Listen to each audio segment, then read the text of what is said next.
The next speaker, please welcome Nadia Asahra Hidayat. Nadia, the stage is yours.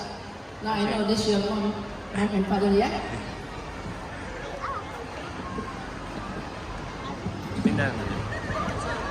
Hello everyone, my name is Nadia Asahra Hidayat. You can call me Nadia. I study at SD Al-Quran Wahda Islamiyah Zorotu Makassar. Today, I will share about my latest activity, which is playing badminton.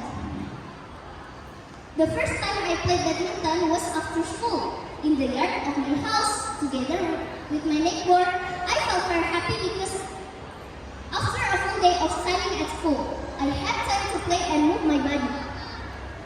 It became a fun way to refresh my mind. Badminton has become a new favorite activity for me.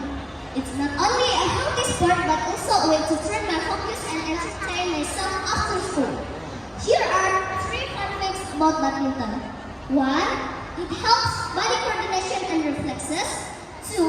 It fun to play with friends or family. 3. It can make you stronger and more focused.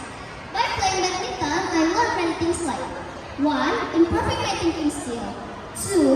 Practicing teamwork when playing doubles. 3. Strengthening muscles and joint. This sport teaches me to stay active and work with others in a fun way. Let's take time to exercise, even just a little every day. Here are 2 pieces of advice from me. 1. Try badminton is as a fun and easy sport to start with. 2. Try badminton